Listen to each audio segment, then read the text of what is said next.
President Donald Trump has unveiled a sweeping new tariff policy targeting most U.S. trading partners. The plan will set at least a 10% tariff on nearly every country in the world.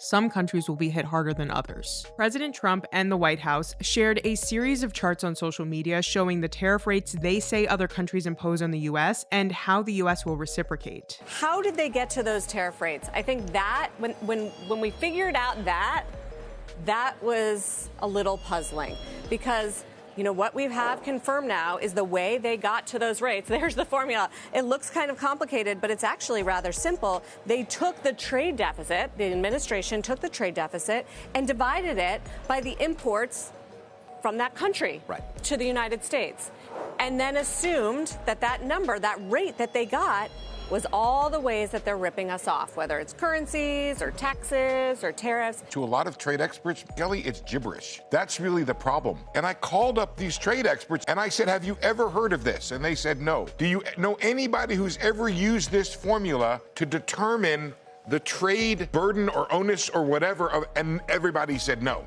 A White House official told reporters on April 2nd, these tariffs are customized to each country and the numbers have been calculated by the Council of Economic Advisors using very, very well-established methodologies from the international trade economic literature as well as policy practice. The model they use is based on the concept that the trade deficit that we have with any given country is the sum of all the unfair trade practices, the sum of all cheating.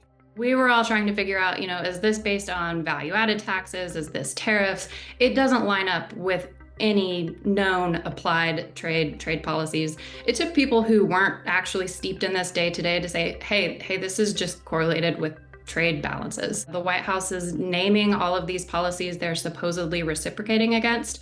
Those show up in no form or fashion in that formula at all. It's simply just looking at bilateral trade balances in goods, which has nothing to do overall with trade policy.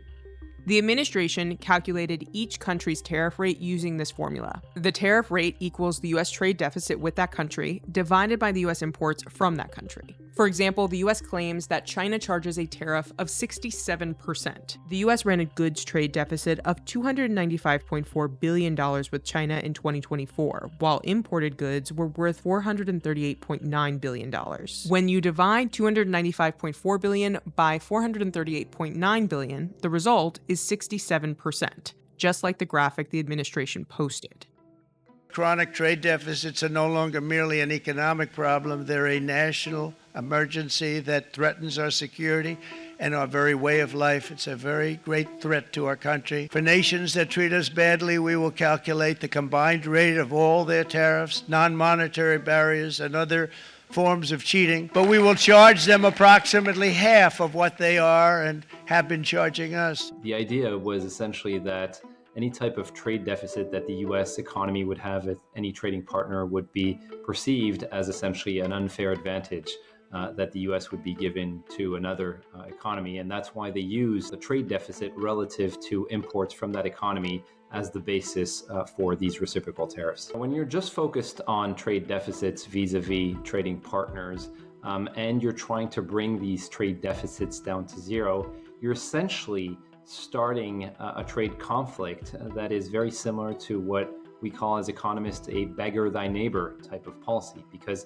every other economy is going to want to react in the same fashion and thus impose its own tariffs. And so what that leads to is an environment where the general cost of doing trade globally increases, inflation dynamics are reignited, and that leads to demand destruction globally. So we end up in a world that experiences higher inflation and lower growth.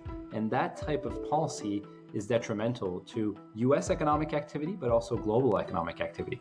President Trump has made it clear his goal is to bring manufacturing back to the U.S., but that could be a slow process. This is just the latest episode in a years-long era of supply chain volatility that we have seen drive major firms to already shorten and diversify supply chains to the United States. We expect the tariffs to continue accelerating that trend. That being said, this uncertainty in trade policy, along with other areas, is driving a lot of other major corporates to pause investment decisions, pause leasing decisions because of the uncertainty involved. Economists warn that a trade war could have serious implications for the U.S. and the global economy. The tariffs will create a tax burden on the U.S. economy, and it will be shared by workers and by business owners. Some companies may be able to pass their tariff costs on to retail prices. Others won't. They'll have to eat that cost. It reduces their revenues, their profits, which means they might have to cut hiring. They might have to cut returns to shareholders.